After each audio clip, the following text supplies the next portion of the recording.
What's going on, guys? Seth here from Team Union Seth. We are back for the season recap for Season 2 of the RPL.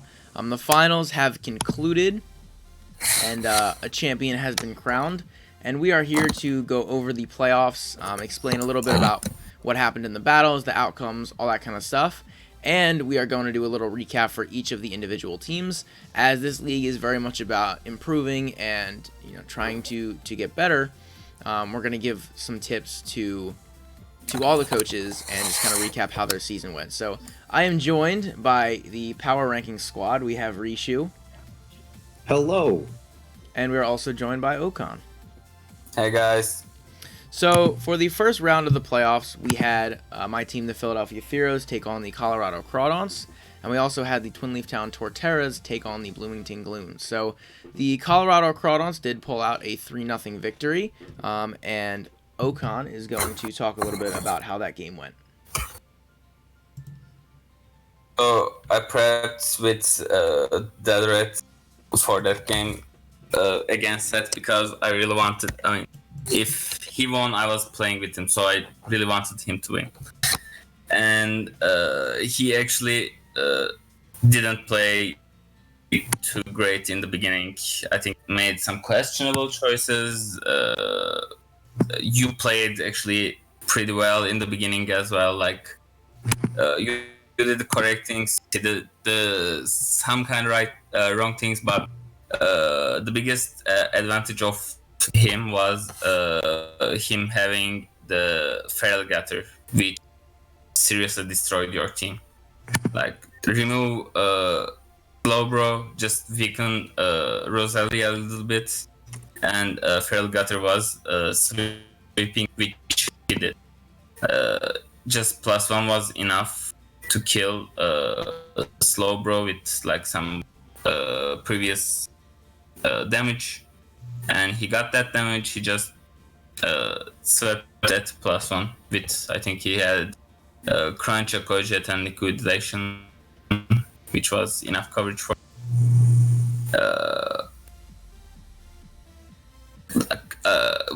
I mean, you could have, I think, prepped a little bit better against it. I don't know. What did you had that could be more defensive against it? Maybe a little bit more defensive Rosalia would have worked. Maybe like more priority on Ape or Weavile, but Ape was also dead at that point, dead to Rux. I don't know. Maybe you could have just decided not to bring Ape as a mono water team. That could have worked as well. So overall, I mean, the Reds won because Crawdaunts won because of the Feral Gutter and nothing else. Feral Gutter is really strong. When it just set up once, it can destroy anything, which it did. All right, thank you for that. We're also going to have the next game, the Twinleaf Town Torterras did take a 4-0 loss to the Bloomington Glooms, and Rishu is going to discuss what happened in their game. Yeah, so I got the lame game instead of the one where the mono water team pogged and dabbed on the second/third best team in the season. But that's so. I really feel bad for those of you who are going to have to sit through this replay on your screen right now, because this ultimately turned into a stall war, which was a byproduct of the two drafts. Like, the Glooms draft was significantly better defensively than the Torterras draft was offensively, and so in team prep, the Glooms focused on just having walls that could hard answer everything on the Glooms team, or on the Torterras team. And the Torterras, their only real counterplay to that was, I guess, trying to set up. And even then, Zoroark makes that hard, as does Mega Pidgeot and Kieran White and Kartana. So, I mean, once all the stuff on his side got toxic, he lost the end of this game. Like, I don't think either coach played. I think this game was really just kind of one on prep, which is kind of enigmatic of both of their seasons, which we'll talk about in a little. That's really all I got to say here. The winner of this game, because this game happened chronologically after the better one knew they were going to play me. So I was watching with interest and I got bored. So I don't know how I do this replay. How much should we even bother We watching? don't have to play all. We don't have to play all of it. I think. All right. It's Well, like 80 turns. yeah. So this is actually a pretty good time to say that all of the replays will be down in the description below. So if you would like to watch this Stall War, which apparently has 60 more turns left, feel free to. But Rishu basically just gave the explanation of how the game went. You know the outcome of 4-0 for the Glooms, and we are going to spare you the Stall War and move on. So let me get this over here. We are going to move on to the semifinals. We had the Buca Cavaliers take a 3-0 victory over the Colorado Crawdaunts, and the Orlando Appolitoeds took a 4-0 victory over the Bloomington Glooms. So, Okan, you can talk a little bit about your game and your victory over the Crawdaunts. Points. I played against him twice, and I think both games were. One was 6-0, the other one was 5-0, and I kind of want to switch things because I didn't want to get too cocky or too much confidence. But my main strategy was I said, okay, if I lead with line and if I click build drum turn, I won. But the only man that could have stopped that was Pharaohs, obviously, because it can kill even without setting up. It can liquidation has a chance to kill. I think it kills if it's adamant. I had enough HP to survive a crunch from Mega Sharpedo, but Getter does more. So that plan didn't work, but thank God Toxapex came through with the poison sand because the game kind of was hard. I mean, still the Levani in the back, Linun, Mew, Dido, they all had some purpose still in the game. Like they all could have, they were all the monsters that could have won. Like another just nasty plot and nasty plot and rock polish that could have won. We had I think it was leftovers or no, it was Yachaberry Rotom that could have won as well because it had Volt Switch, T-Bolt, Leaf Storm, and HP Grass. So it was like HP Grass could have killed Seismitoad easily. I didn't need to go to -2 or something. So yeah, like in the end, I think Linus swept that game, the last two. I had the game advantage. I had the better team, and I played according to that. So that's not his best. I think he played his best game against me. Yeah, that was it. I had the better team, so I won. Fair enough. And then the next game, we have the Orlando Appolitodes taking a 4-0 over the Bloomington Glooms. So Rishu's going to talk about that game. All right, so to quote Okan, I had the better team, so I won.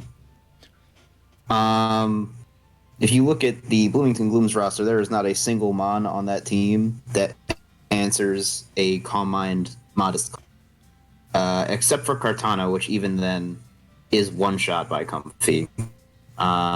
We found out later he actually made his Kartana adamant. So my Comfy could have been faster, but then it couldn't have one shot with HP fighting. So whatever. Point is, me being familiar with the coach, I knew he didn't play Gen 7. So I knew he wasn't going to know what Triage did, which added to the whole team support factor, just made bringing Calm Mind Comfy a really obvious thing to do. So all I needed to do was really chip down Kartana and then get behind a sub with Comfy, and I won this game. Rocks, I guess, could have helped. The other Mons on my team, I guess, could have also. But really, all this game came down to was when am I going to get Comfy in and how safely am I going to be able to sweep. You'll see right now, Stack Attacka dies to that Sacred Sword. which that was a roll. I made that chop like my stack attack was a hot set. All right, I told you I was going to bring some heat for the playoffs, and I did. That stack attack had HP Fire and a chop, and it was built really defensively so that I could try to take a +2 Sacred Sword, and that Sacred Sword was a roll. He was adamant, so it was in his favor, but it was a roll. But I died. Then eventually, yeah, like you see, I'm setting up now. Oof! Turns out the game's over. It's too bad. That's all the rest of this game is. I Draining Kiss. I Calm Mind a couple more times. It's just again, my team was better than his. He had most of his offensive threats were special. The others were setup fodder. Or the other mons on his team were all setup fodder except for Kartana, and Kartana gets one shot by hidden powers. So it was just a bad look. It was a really bad matchup, and that's how I won. All right, I'm actually going to skip ahead the next couple of turns as we can just kind of see. There's not that much left. Yeah. Yeah, it's like Draining Kiss. Here. Yep. See you drain another Calm Mind. I don't set up again, so. Takes out the Aloe.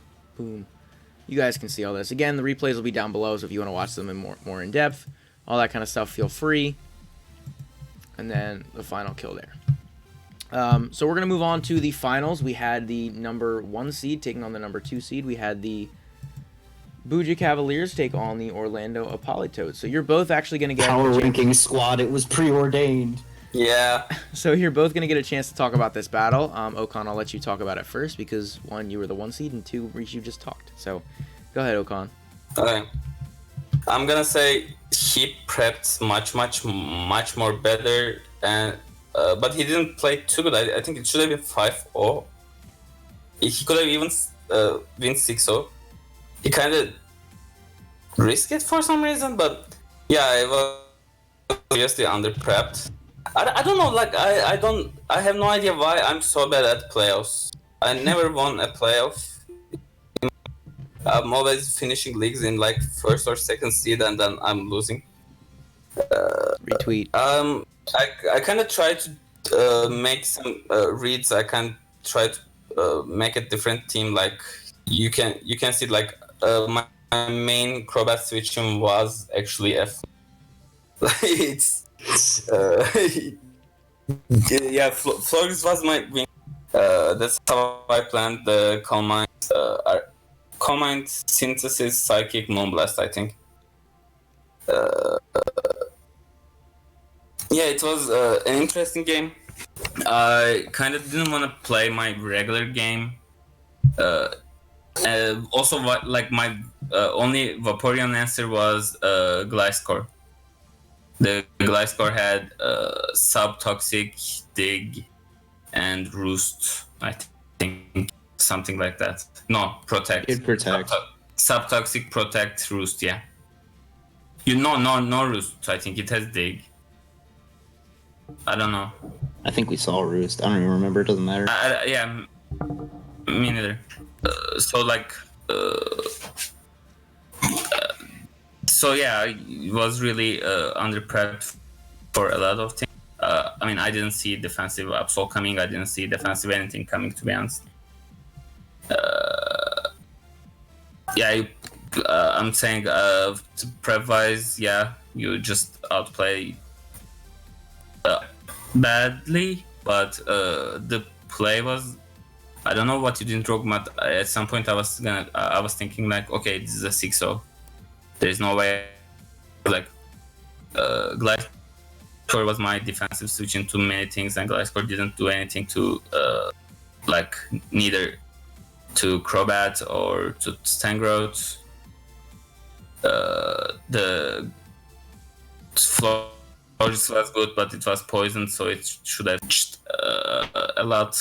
Like, I couldn't just set it up easily. So many things was like you figure out the choice item, so you could have Protect with Vape all the time. I couldn't just come in safely with the Rotom. I think I should have just used my Toxapex in the end.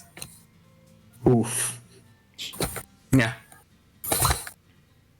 Alright, so you're right about the prep thing. I did massively out-prep you. I think the reason that the differential might not have been higher, or you might have been unimpressed with my play, is because I got bored.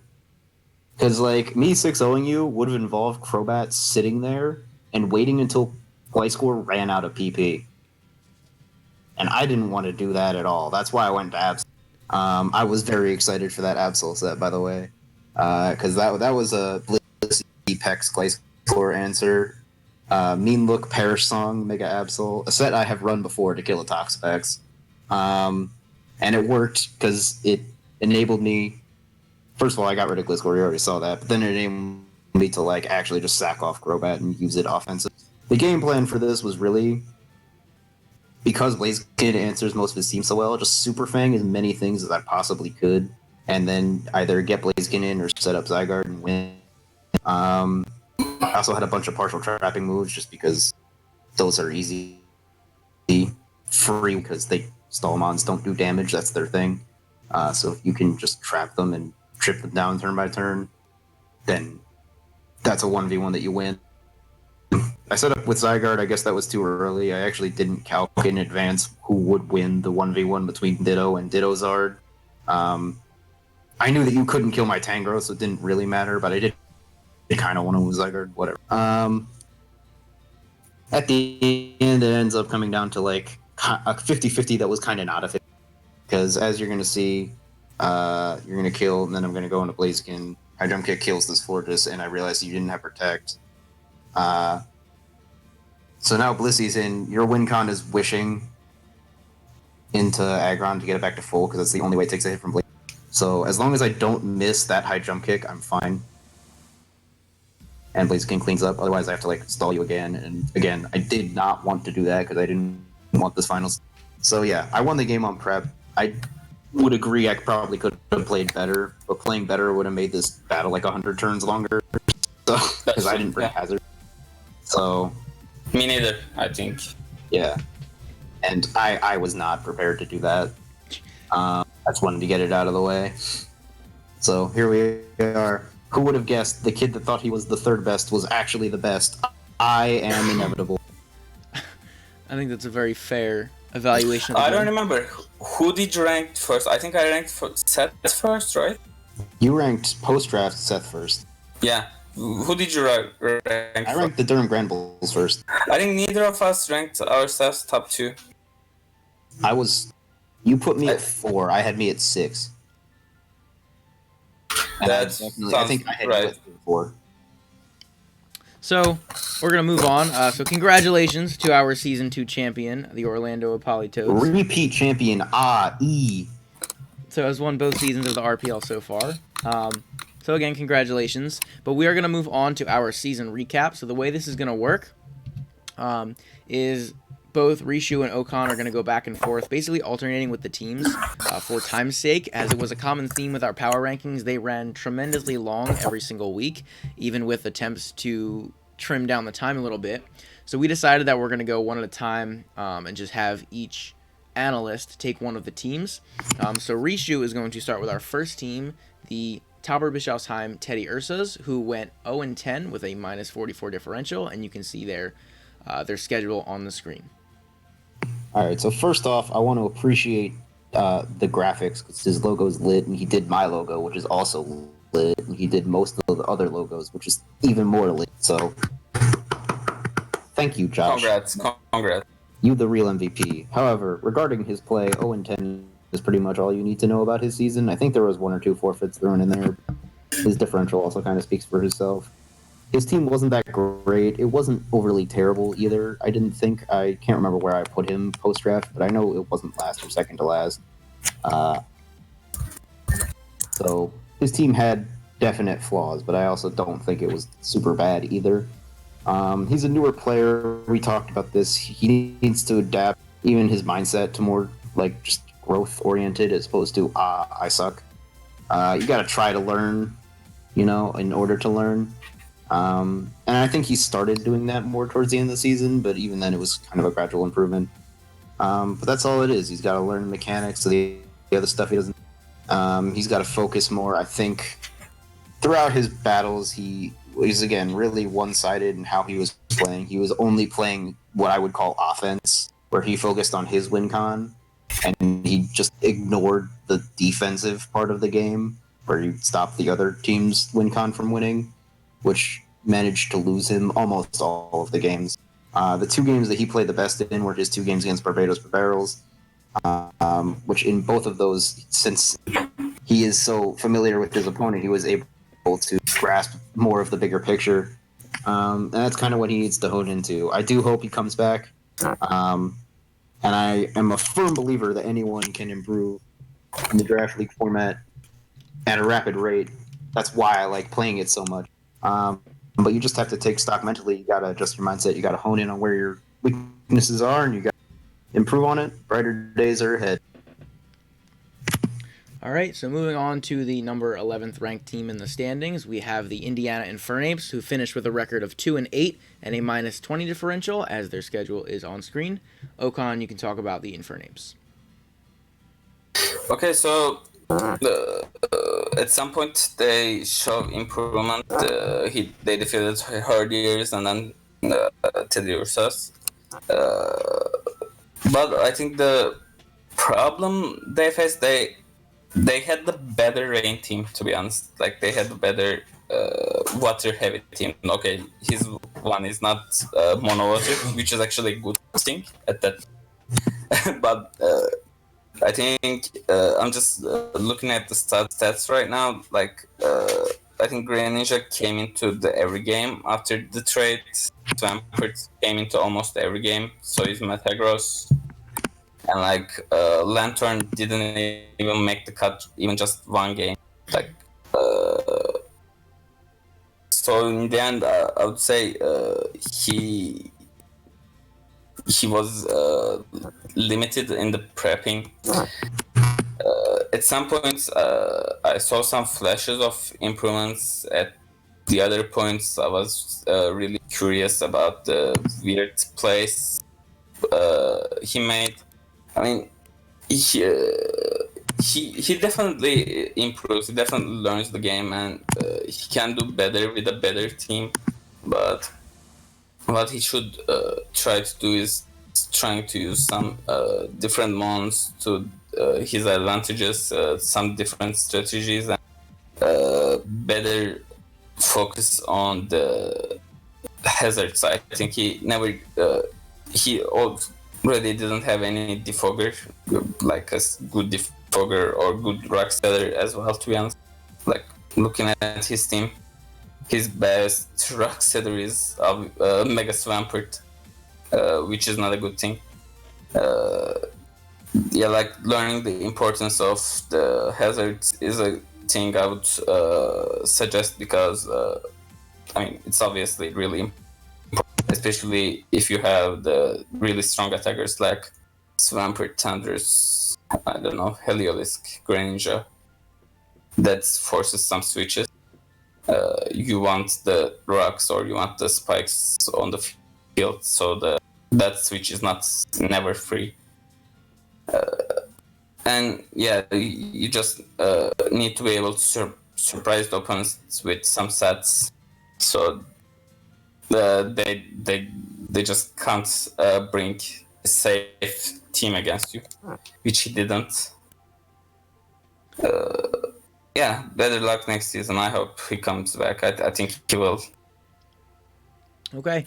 I will point out that I'm pretty sure, like, looking at the schedule, in terms of record, I'm pretty sure the Infernus had the most difficult schedule, at least in terms of record, which is unfortunate, but things happen. But yeah, so we're going to move on to our number 10 ranked team, the Emerald City Espions, who did actually manage to climb up one spot in the standings the final week. So, Rishi, you'll talk about them. They had a record of 2-8 and a -19 differential. All right, so he ended up copping a bunch, or not a bunch. He got 2 late season wins, but he got hacked out week 1. Didn't respond well to it, and his whole season just kind of fell apart after it. He was really high on his draft. I was also really high on his draft. I think I had him ranked. I know I had him top 4. I just don't remember where. And it was really offensive. But it shared a bunch of common weaknesses. We acknowledge that in the post-draft, but how do you prep for so much offense, and the way he just built and played with it, I don't know what it was. I still can't put my finger on it, but it didn't add up. So his only wins ended up being against the Teddy Ursas and the Grand Bulls during Week 10 meme season. So the lesson to take here is what looks good on paper doesn't always translate. You gotta, as a coach, this is also something that we saw with the Hartford Druthers, but as a coach, you gotta like diagnose yourself and what your best play style is, and you gotta draft optimally towards that. It just looks like he didn't. So he never really got comfortable. His play never really altered. He didn't do a whole lot of experimentation with his team either, which is something that I don't think helped. And so he never saw any improved results because of it. So it snowballed into a pretty disappointing season.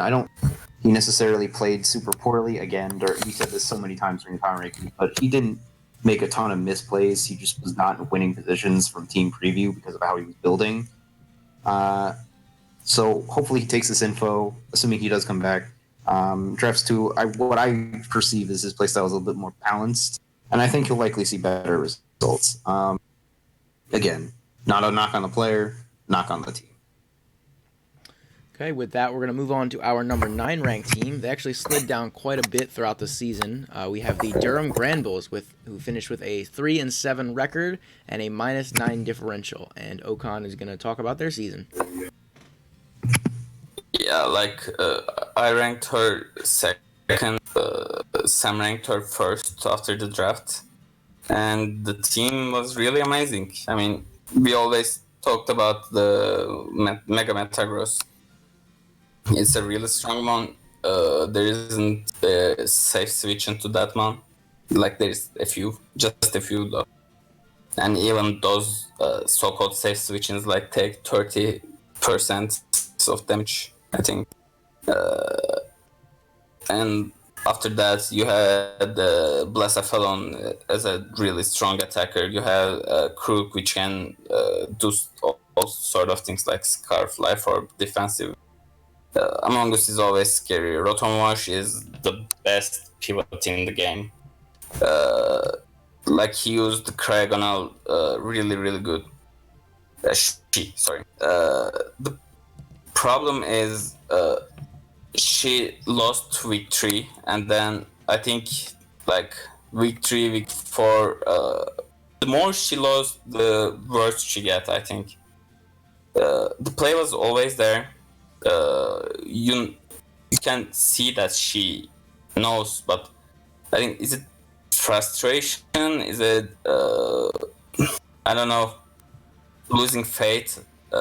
She at some point, I think she always keep getting worse and worse.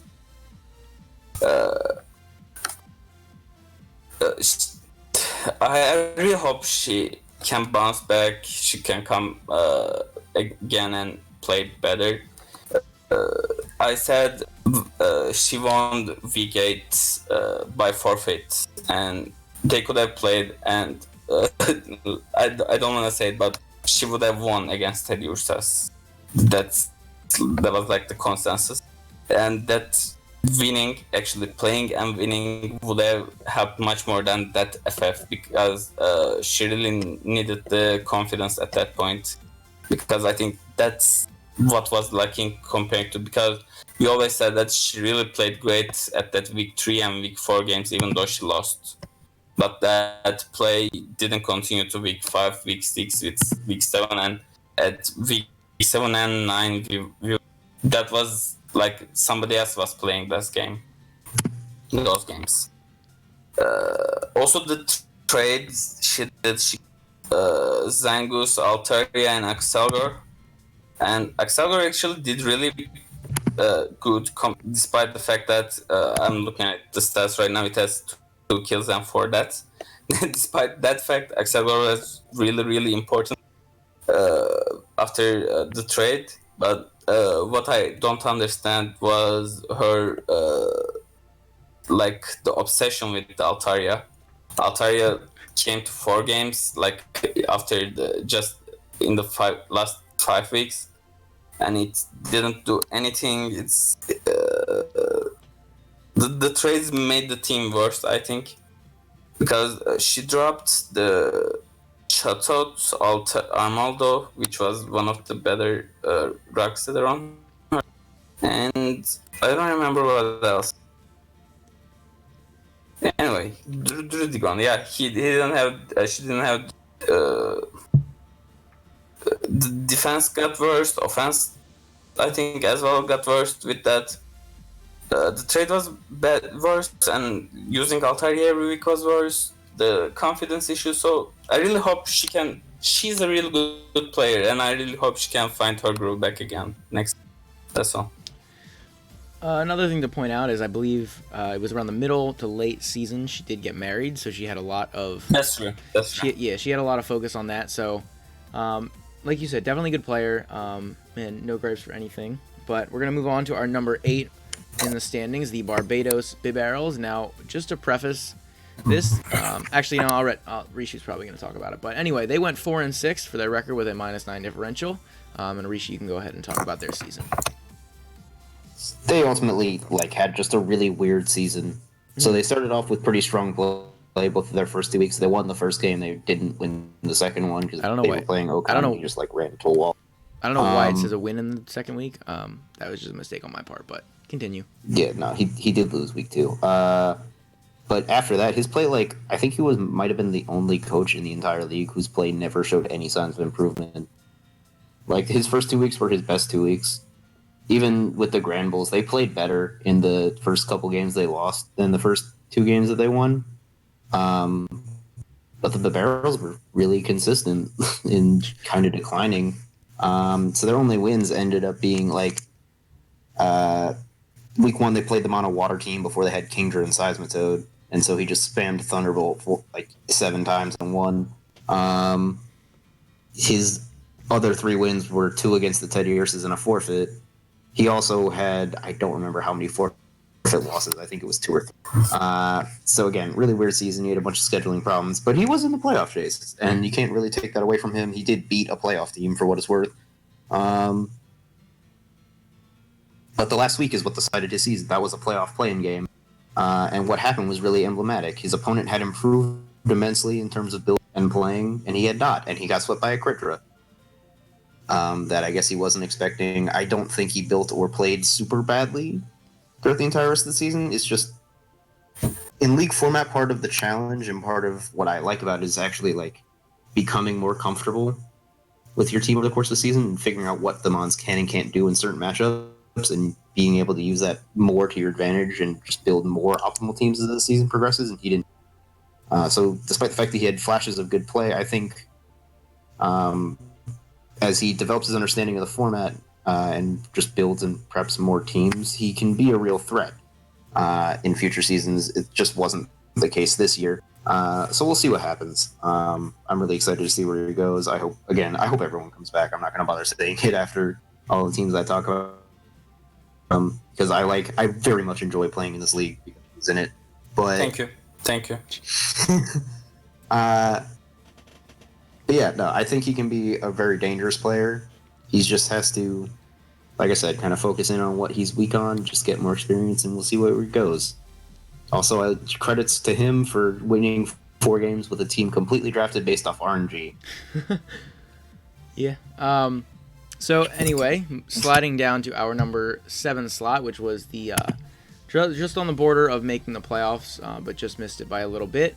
The Hartford Druthers with the record of 4-6 with the -7 differential. So both the Big Barrels and the Druthers almost made playoffs, but obviously the Druthers were that 1 slot out.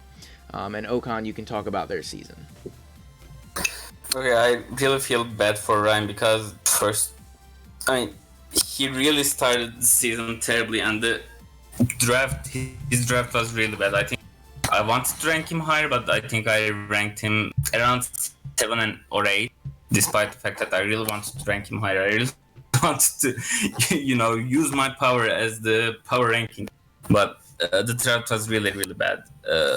It didn't hit fit his play style. His plays at some point were questionable as well. I would say that he had the Snorlax, which generally he used as the defensive mon, which Snorlax can fit perfectly to that role. Okay, I understand that, but he used it as defensive mode, but he refused to switch Snorlax into anything, while Snorlax could have eaten that moves. Or I don't know, just looking at this team, like Landers was really underused. He has Landers Incarnate, which had Sheer Force, I believe, and it only came to 5 games, which is while Bennett came into the 7th game. Like the prep play. We talked about how the prep was questionable in other players, like how they use the same months generally. And when they do that, they generally use their higher tiers months. But with Ryan, he used the Snorlax, Banette, and Araquanid almost every week. His play got much better after the trades. He made 4 trades in a row. He got Serperior, Necrozma, Ninetales, and Hitmontop, which never actually solved the play. But the plays got much better after that. He had a team that better suited to him and kind of stronger as well. And in games, if something goes wrong, like I don't know, hacks or just a misplay or bad luck or anything, he loses all the momentum and kind of goes like, okay, this is what it is, I'm gonna lose kind of mentality, which is really bad because you can, I mean, if they hex you, you can hex them back. This game like is open to surprises. I mean, he can get better. He is better than this record shows. I know it. The last first games was the hex was kind of involved, especially in the second game, while we were calling Grambles as the hex queen. Yeah, that's all. I mean, he's gonna get better, and I know he is better. All right, so moving on to our playoff teams, the top 6 in the league. Our number 6 team, we had the Colorado Crawdaunts with a record of 5-5 and a -1 differential. And Rishu, I'll hand it over to you. Hi, Dadarath. Okay, so we got the king of the Broshan right here. He drafted Mono Water and he made the playoffs, and that tells you everything that you need to know about his, which was strong throughout the season. His building was what it was. It got kind of repetitive at times. He brought like Pella for like his first 7 games or whatever, and it just kept dying.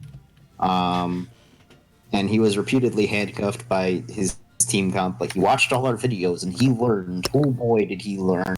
And towards the end of the season, his building did get better. Again, having water types made so that his builds were never like the best, but it is what it is. What ended up happening with the byproduct of that was, and this was true in every single game that he played, the outcome of all of his games came down to how his opponents prepped. Because even in the games where he like lost by a lot, he was never super thoroughly outplayed. So yeah, there were games where he got outplayed and he lost those games. But at the end of the day, the people that prepped better than him won games. The people that didn't prep that well lost the games that he played. And that's what ultimately made up the border between the playoff teams and the non-playoff teams, right? Because the Herders played the Crawdaunts and they lost. And it was largely due to prep and play. So he beat the teams that he needed to get into the playoffs. I don't think he actually won a game against another playoff team. I could be. Against what? Until the playoffs, obviously. Until the playoffs. Where he pulled off the biggest upset, maddest lad of all time. He beat the Glooms week 2. Oh, he did. Oh, yeah. I remember that. So he did beat another playoff team, but again, that was proving my point due to the opponent's poor prep. So mixed regular season results, but he pulled out wins where they mattered. Beat Seth. What a guy.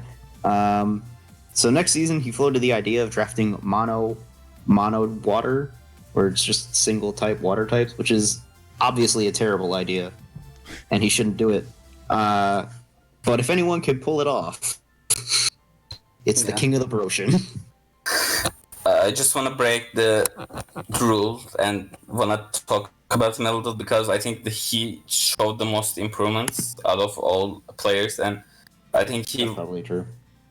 I think he's kind of new at the league format.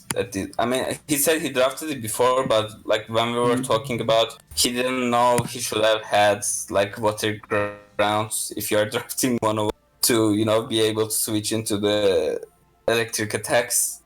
Or like some grass resists as well. Like he learned. Yeah. He came in as a replacement in season 1, and his team wasn't mono water, which disappointed him. But it did have Mega Sharpedo, and I can't remember. Like he came in with a 500 record. I think he got into the playoffs with a record that was like 1 or 2 games over 500. He gave me by far my closest game, season 1. So. Again, he was a good player. He didn't get to draft his own team, so he missed out on that aspect, which explains what you were talking about. But continuing trend, yeah, he did improve, absolutely. Yeah. So we're gonna move on to the number 5 team that we had in the league in terms of standings, the Bloomington Glooms, at a record of 6-4 and a +5 differential. So, Okan, you can talk about these guys. Yeah, I think similar to Hartford Druthers, sorry. His season is also like first half of the season and second half of the season because he made so many transactions around week 6. He brought in Kuram, Mega Pidgeot, Kartana, Kuram White by the way, Pidgeot, Kartana, and Rotom, all of whom are really, really, really great.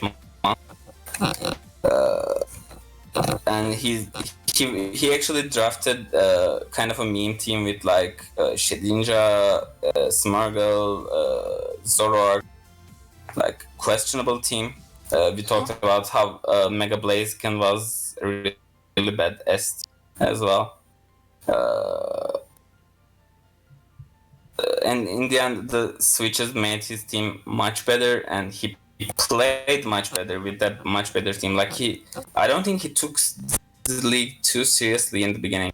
I don't know, you know him better. You could have vouched for that maybe. First 3 weeks he was still at school. Yeah, and so he didn't put a lot of time in, which is. But after he got back, he was like, "Yo, I'm not losing to these bums." Yeah, and like after that decision, I think he only lost to Paul, which is obviously great game. Yeah. So yeah, I mean, he. I can say he improved. Maybe his level of how much he cared improved, other than how good he is. So yeah, I mean, what can I say for him to make his play or his team better? Defense was an issue overall. Much of the season, I think like the Hex was an issue against the game against Paul, but also the prep was he wasn't prepped. I remember the game, he wasn't really prepped for Hitmonchan. He had no fighting switches. Yeah, but that's not the point. He can actually improve. Yeah, don't draft too many fighting weaknesses. That's all I can suggest for the next week and next season. That's all I think. All right. So moving on to the number 4 team, we had, I guess you can call it the meme of the league. We had the Twinleaf Town Torterras, coached by Paul himself, with a record of 7-3 and a +7 differential. So Rishu, all yours. All right. So the Twinleaf Town Torterras, coached by Paul, aka some random fellow, aka a bad mod. See, I want to start by thanking you, because you were the inspiration for my joining this video squad as an analyst, because #Paul sucks. He had a really odd season with really inconsistent prep and play. That's just Paul. That's him in real life. Like, that's just how it be sometimes. He was plagued by overthinking. He was forced to build with what ended up being like a really terrible draft, because he tried to draft a third rain team, and he was the one that drafted. The Infernus had the first pick, and Appolitoed went before he could grab it. So he was stuck with Greninja and a whole bunch of mons he wanted to use under rain and no rain set. Instead, he drafted Sun. Yeah, so then he went and drafted a terrible Sun team as a meme. This 4-week stretch, I think you see on the screen, starting with where he plays Seth, is really where he caught onto something in his prep and his play. He he made a bunch of transactions. He got Zydog. He made his team, but he figured out how to build with his team and just make it more offensively so he could generate more pressure, because he wasn't doing that before with any mon besides Charizard. But he figured something out there, and allowed Zydog and Charizard to really just kind of carry his team. He was most effective when he was playing against coaches with a balanced playstyle. When he was forced to go against something like offense or his team really crumbled because it wasn't good at either. It wasn't better than any offensive team's offense at defense, and it wasn't better than any defensive team's defense at offense. But when he went against balance, he was able to generate enough pressure and play well enough to win games. So I think that speaks to how flexible his playstyle kind of was, and that he was able to adapt to those circumstances. I think he needs to branch out more on that, needs to improve further on the flexibility. He obviously needs to draft better. His draft track record is honestly terrible. The only season where I think he drafted a halfway decent team was last season of the RPL, where he went to the finals. And he just needs to force himself not to overthink. Just stop it, Paul. Everything isn't a 50-50. There's a logical reason why people do things. You just got to figure it out. But overall, he's a strong player. He needs to improve to not sucks, and maybe just be a better mod too. I don't know. So moving on to just add one thing, he should have just looked at how he used Tapu Koko every week. It came into 10 games, and it only got 6 kills, and it died 5 times. There's a story there. Tapu Koko should have the really much better season. I mean, considering the team went other than Zardwai and maybe Zygar, he needs to see if he used the mons properly, if he used them good. Yeah. All right, so moving on to our number 3 ranked team. We had my team, the Philadelphia Fearows, with an 8-2 record and a plus 21 differential. Okan, you can go ahead and talk about my season. Okay, you suck. No. Appreciate it. All right, moving on. Excellent analysis. I ranked your team as the best team because despite not having any flashy mons, your team doesn't have an ST. Despite not having any flashy mons, this is not the best offensive team. This is not the best defensive team. This is not even best, you don't have the best hazard setters or hazard removers, but you have good enough of everything with this team. Most of the mons do so many different things. Slowbro can be a wall, Slowbro can be a sweeper, just wall breaker. Same as Ape. Ape can go defensive with slack off. It's even that it can go nasty plot, it can go physical, it can go ming. Just Rock Setter, Sylveon can do everything. Roserade can do a lot of things. All of the mons. The only bad mon you had was Sableye, even which can be useful. But I'm gonna say that you also kinda had using the same mons over and over again. You had so many mons that can be a win condition, and your win condition almost every week was Infernus, which is really good one. It's the MVP, I think, but still, it kind of made it predictable. You even used it as a win con against the Rain team, even in the playoffs. That's something that you can also just kind of look on it, because I kind of helped Ryan prepping against you. I helped that prepping against. I didn't prep against you, but if I would just looking at the team, I would just try to counter Ape, Sylveon, and Viva before looking at my team, because I would say, okay, they're definitely coming.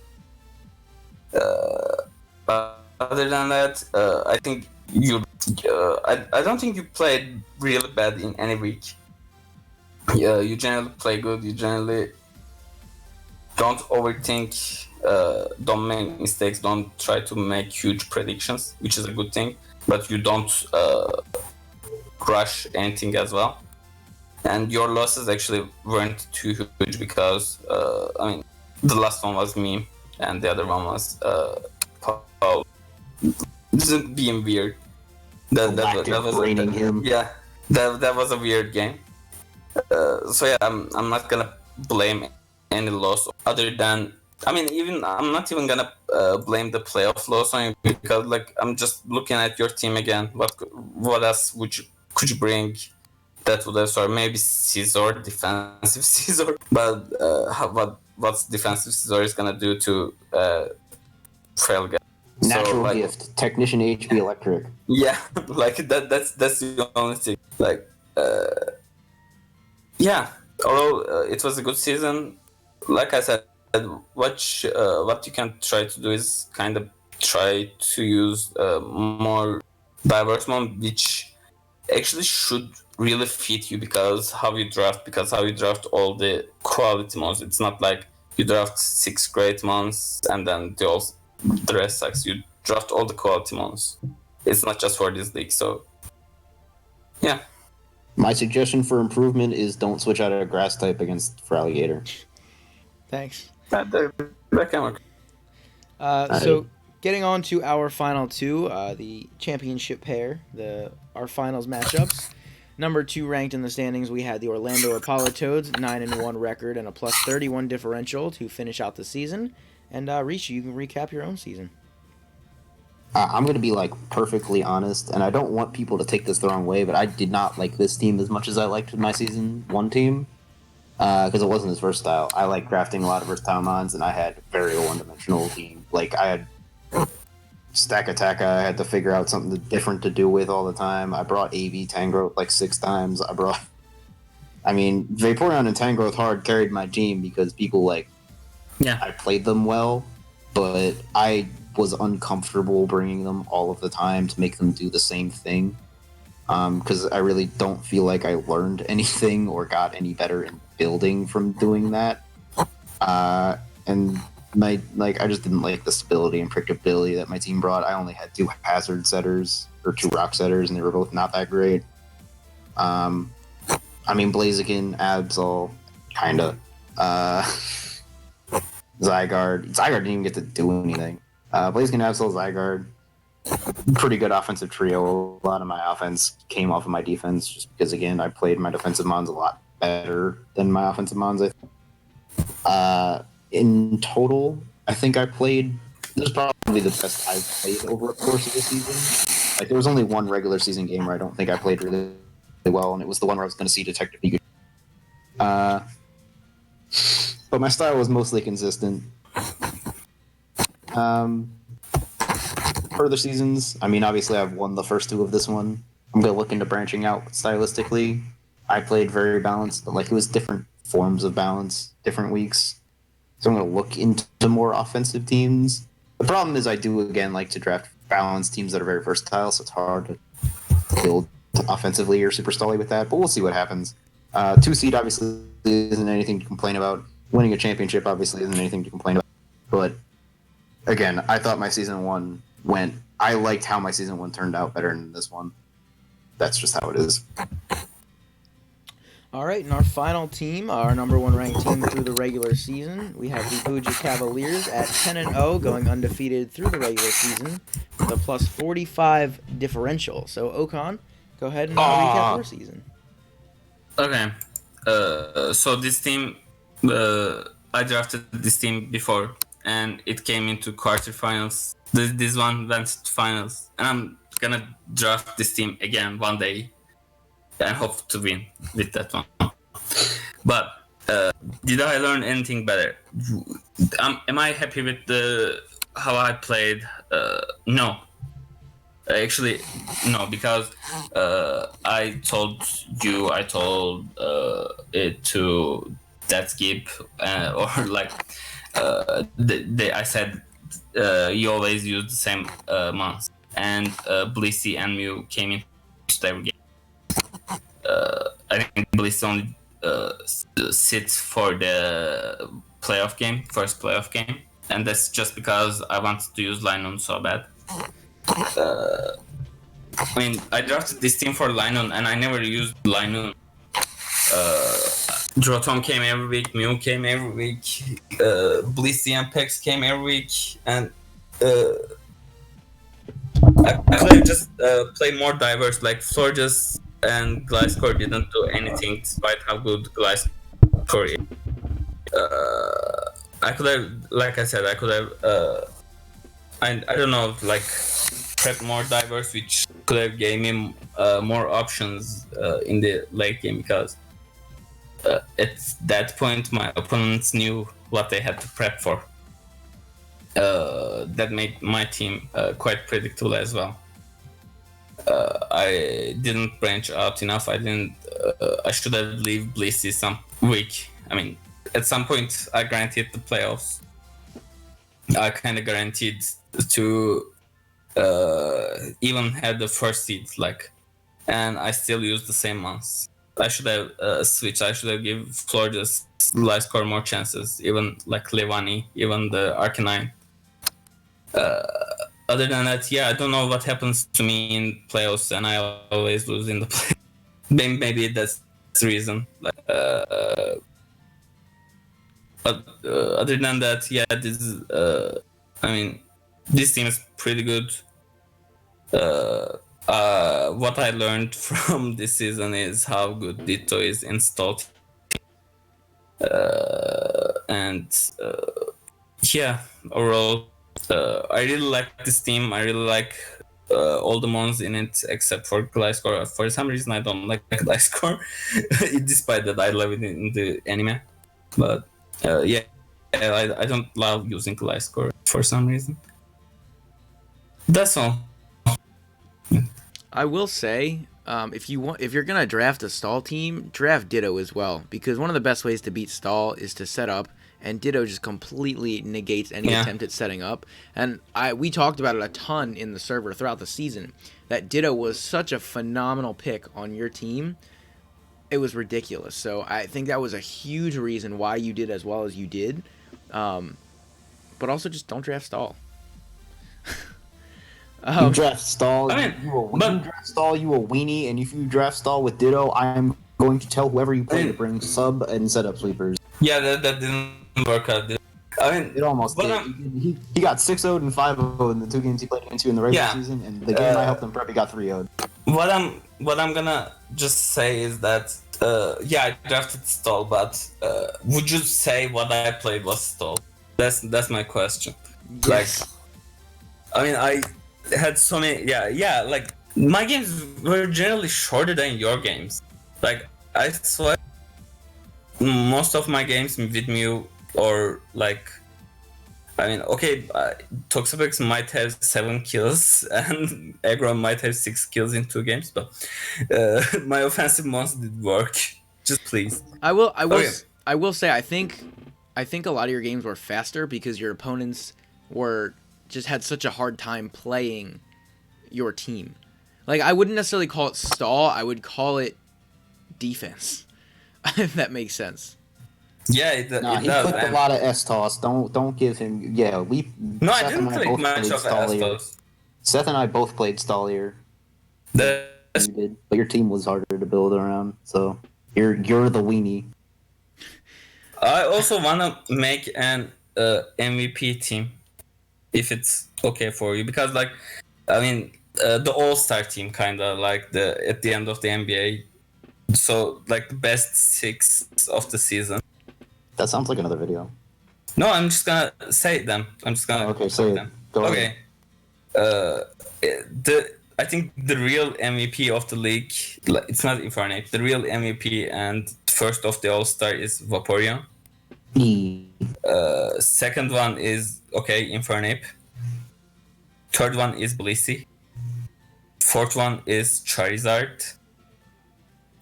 Fifth one is Sharpedo, Mega Sharpedo. And the sixth one is Snorlax, despite her deers not making playoffs. If they were even in the race, it was because of the Snorlax.